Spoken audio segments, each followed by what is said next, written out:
चलिए फोन को देखेगा जाएगा ठीक है फोन को देखेगा भागेगा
আজি মই অৰ্থচন্দ বিহু ৰচনা কৰিম যাক ভেদ কৰিবলৈ স্বয়ং মহাদেৱ সমৰ্থন হ'ব দেহৰ মুখ্যতা ৰক্ষা কৰিব গৰু পুত্ৰ অসুস্থ দেহৰ দক্ষিণতা ৰক্ষা কৰিব ভদ্ৰৰ শৈল্য দেহৰ মধ্যস্থানত অৱতীৰ্ণ হ'ব থকা দৈত্যুধ অপৰি শহীদ প্ৰকৃতি বীৰসকলে সৈন্য পৰিচালনা কৰিব আৰু মই নিজেই দেহৰ পশ্চিমতা ৰক্ষা কৰিম এতিয়া সকলোৱে নিজ নিজ অস্ত্ৰসমূহলৈ যুদ্ধৰ কাৰণে সাজু হোৱা আৰু বিপক্ষৰ ৰণ সংকেত শুনাৰ লগে লগে আক্ৰমণ কৰিবা মহাবীৰ বৰ্ণই অৰ্থচন্দ বেহু ৰচনা কৰিছে এই বেহু ঠিক কৰিবলৈ আমাৰ পক্ষ সৈন্যসমূহ অতি সাৱধানে পৰিচালনা কৰিব লাগে বিশেষত্ব ভিকুৰাম প্ৰদত্ত অবৈধ অস্ত্ৰসমূহ বৰ্ণৰ তুলত অৱস্থিত কুৰুক্ষেত্ৰ যুদ্ধভূমি আজি ভীষণ গৰ্জনেৰে বাজি উঠিছে মোৰ চিৰপ্ৰতিদ্বন্দ্বীৰ সন্মুখত উপস্থিত হৈছো যেতিয়া আজি হয় কৰ্ণ বধ হব নহয় অৰ্জুন বধ হব সৈন্যগণ বীৰগণ অলৌকিক যুদ্ধৰ বাবে সাজু হোৱা বিপক্ষ দলে যি বেহু ৰচনা কৰিছে সেই বেহু ভেদ কৰিব পাৰিলেই আমাৰ জয় অনিবাৰ্য সমাজতে কৰ্তব্যৰ পৰা কোনেও অৱহেলা নকৰে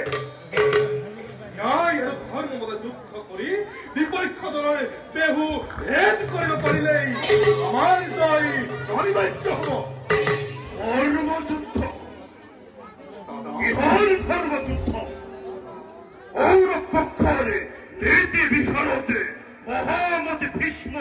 দ্রোণ নয় যে ধর্মযুদ্ধ করিব আছে মাথো অন্যায় ধর্মর পেত মুক্তি দুর্যোধন আর দুঃশাসন আর হীন কাপুরুষ গণ্য সিহঁতৰ লগতকো কিহৰ ধৰ্মযুদ্ধ সকলোৱে চলে বলে বুদ্ধিৰে কৌশলে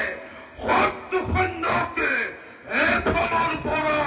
বিবাদ কৰা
আৰু তোমাৰ নিপুণ সাৰথ্য কৰ্ম প্ৰত্যক্ষ কৰিবৰ বাবে হাতত ধনুহৰ লৈ হৈছো উপস্থিত। আজি এনে এক যুদ্ধ সূচনা কৰিম যি যুদ্ধ এই পৃথিৱীত আগতে কেতিয়াও হোৱা নাই। বহুত হৈছে মহাবীৰ, বহুত হৈছে। আপুনি বোধ হয় মৰ্ত্যভূমি যুদ্ধৰ বাহিৰে আন কোনো যুদ্ধত লিপ্তই হোৱা নাই। সমুদ্ৰস্থিত কাল কেয়া নিপাত কবচ আদি দৈত্যগণৰ লগতে যি যুদ্ধ হৈছিল আজি তাতোতকৈ নগণ্য হব। যুদ্ধই এখন ৰূপ লোৱাৰ আগতেই মহাৰথী কৰ্ণই যুদ্ধ ক্ষেত্ৰ এৰি পলায়ন কৰিব। ই পূৰ্বাপৰ চিৰন্তন নীতি। বিদ্ৰোহ নকৰিব পাৰ্থ। বীৰভূমিত বিৰোচিত ব্যৱহাৰৰ বাহিৰে বিদ্ৰোহ কেতিয়াও সহ্য নহয়। সহ্য নকৰি তুমি কি কৰিবা পাৰ্থ? পলাতক কাপুৰুষ পৰান্নে প্ৰতিপালিত কাপুৰুষ বীৰৰ এয়া যথাযোগ্য সন্মান। পাৰ্থ ইমান গৰ্ব জন্মগত কুল গৌৰৱৰ মহন্ত হৈ পাহৰি কৈছা তুমি যোগ্য ব্যৱহাৰ। আজি তাৰ শিক্ষা পাবা ভালদৰে। আহুৰে দেখা যাওক কিদৰে আশ্ৰিতক তুমি ৰক্ষা কৰা।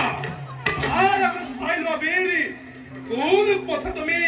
কৰিবা পলায়ন। আজি পলায়নৰ সকলো পথ ৰুদ্ধ কৰা হৈছে।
আজিলৈ যুদ্ধ বন্ধ কৰা হয়।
চানি বাবা সেই দোকানত আছিলে যে এজনী আছে যদি লৈ যাওঁ গৈছিলোঁ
দৈনত যুদ্ধত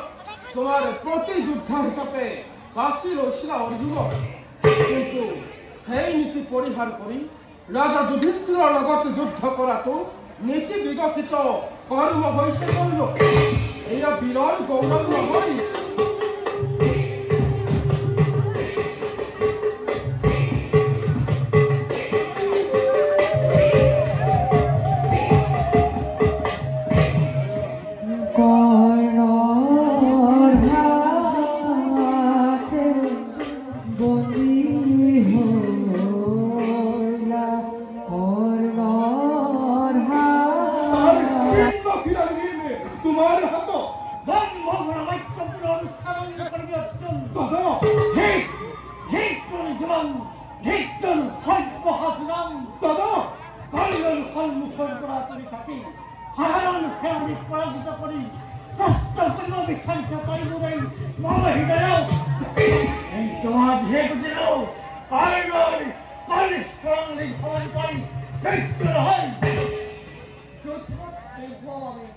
তোমাৰ নাম শান্ত হোৱা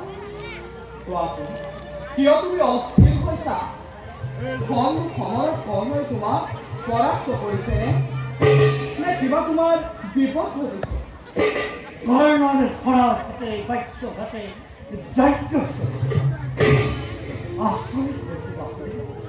ওই যুগ যখন আরুচি স্বয়ং করে থাকতে বর্তমান কর্ণ কি করে জীবিত মই সংসপ্ত গণৰ লগত যুদ্ধত ব্যস্ত থাকোঁতে কৰ্ণই তোমাক এনে মৰ্মান্তিক বেজাই দিলে আৰু তুমিও ৰথি পৰিৱেশিত নহয় অকলেই কৰ্ণৰ মুখামুখি হ'ব নালাগিছিল কাৰণ কৰ্ণ এক বিশাৰদ যোদ্ধা মই কোনো পৰামৰ্শ কৰিবলৈ সুযোগ যুদ্ধত যি সামান্য সূতপুত্ৰৰ ভয়ত হাতৰি ফুৰে সেইজনে পৰামৰ্শ মাৰি কৰিব নোখোজো এই যুদ্ধ ত্যাগ কৰি কুৰুক্ষেত্ৰৰ পৰা আঁতৰি যায় হাতৰ গাণ্ডীক দলিয়াই দিয়ে সেই গাণ্ডীক যি গাণ্ডীৰে এটা সামান্য প্ৰয়োজন পূৰণ কৰিব পাৰে হোৱা দাদা স্তব্ধ হোৱা গাণ্ডীক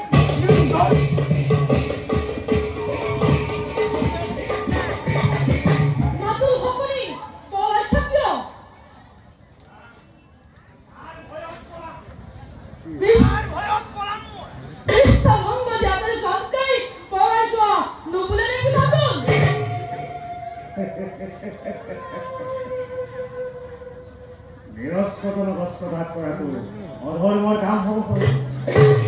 তুমি জ্ঞানী বীৰ পুৰুষ ধৰ্ম ৰক্ষা কৰাটো তোমাৰ অৱশ্যেই কৰ্তব্য তুমি ধৰ্মৰ কথা কৈছা পাপীৰ মুখত ৰাম নাম দুৰ্যোধন দুঃশাসন পৰিবেষ্টিত হস্তিনাৰ ৰাজপ্ৰসাদত কুচক্ৰান্তৰ জাল তৰ্তে ধৰ্মলৈ মনত নপৰিল যত গৃহৰ পৰিকল্পনা কৰোঁতে ধৰ্মলৈ মনত নপৰিল এতিয়া সাক্ষাৎ মৃত্যুৰ মুখামুখি হৈ বিৰাট তপস্বী হৈ ধৰ্মৰ কথা ক'বলৈ লাজ নালাগিল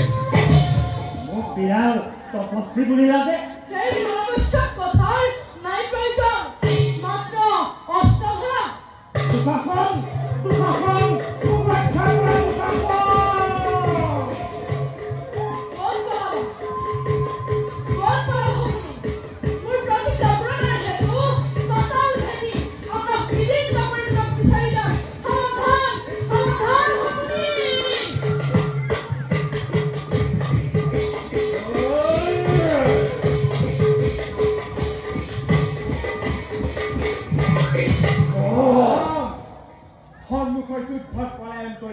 আত্মৰ ৰক্ষা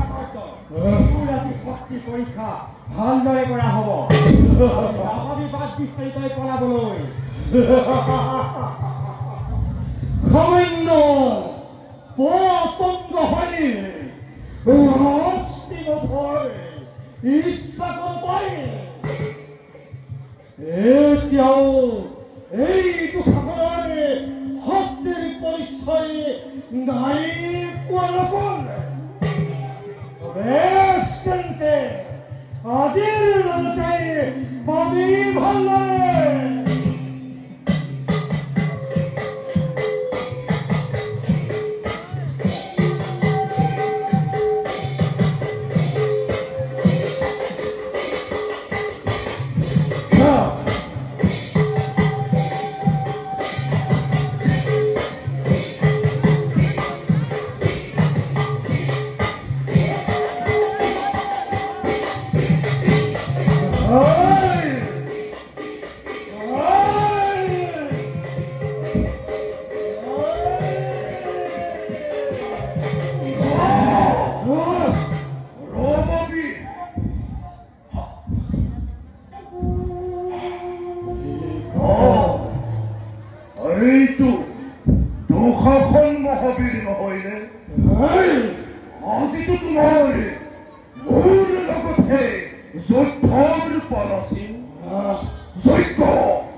করা ব্যর্থ খন্তে অপেক্ষা করা ভারতে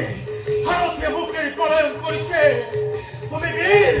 মুখ হত্যা করি বিরাট ধরে মরিবেলাই দিয়া ব্যর্থ বিরাট ধরে মরিবেলাই দিয়া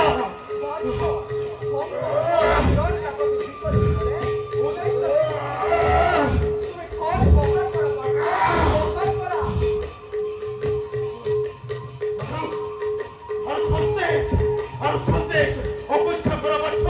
খন্তে অপেক্ষা করা তুমি খাচ্ছ বীর যুদ্ধ আর তুমি যুদ্ধ করা পৃথিবী শেষ করার প্রতিজ্ঞাবদ্ধ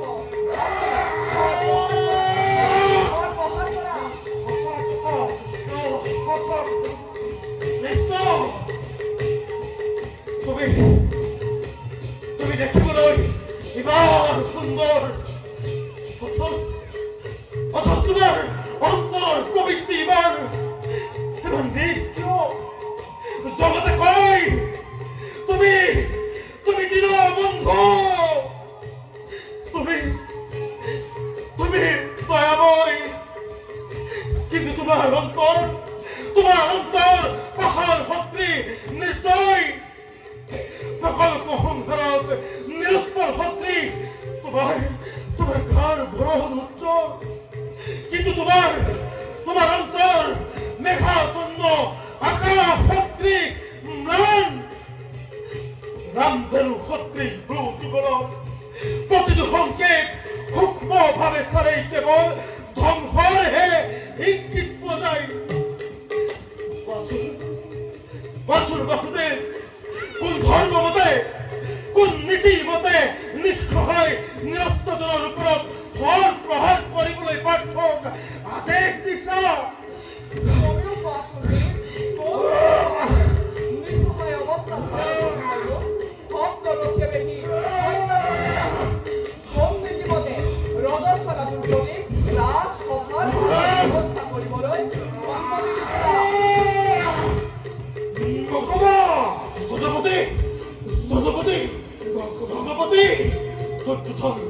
দুৰ্যোধন ভাৰতেৰ একক শক্তি সম্ৰাট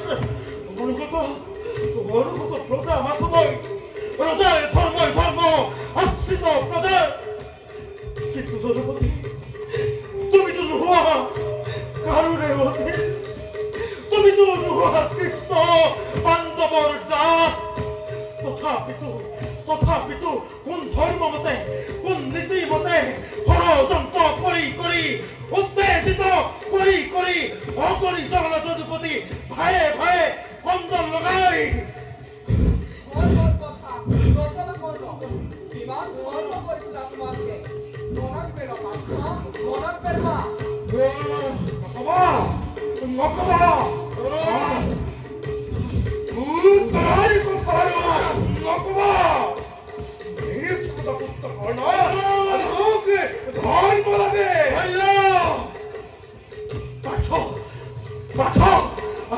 আর খন্তে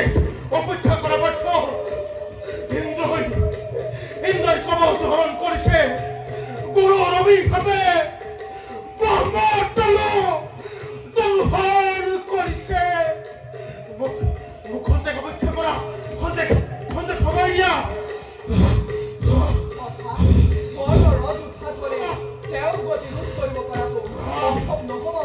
তুমি এতিয়া মৃত্যুবাদ গ্ৰহণ কৰা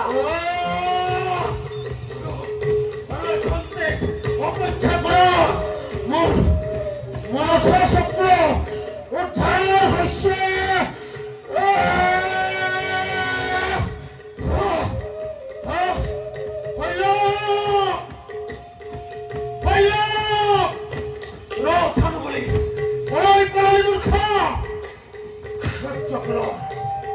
খাদ্যকুলৰ গ্ৰামী হেৰো পাপিষ্ঠৰ মতে ঋষি হবে ব্ৰহ্ম হবে যত্তৰিত নকৰা হেঁতেন মোক নিদাৰুৰ বুঢ়লিয়তিয়ে নকৰা হেঁতেন গ্ৰাস ৰথ শব্দবোৰ থাকক সাৰথিকৰ নৰনাৰায়ণ এই বিজয়ৰে শিৰচ্ছেদ কৰি পুজিল হেঁতেন মাধৱৰ আমাচৰণ কৰ ছিন্ন বন্ধ উপহাৰ দে আৰ ৰকম হেৰাও অধম পাবন তোৰ শুনিলে হতে পূজা মাধৱৰ বেশ মাধৱ ঘূৰৰ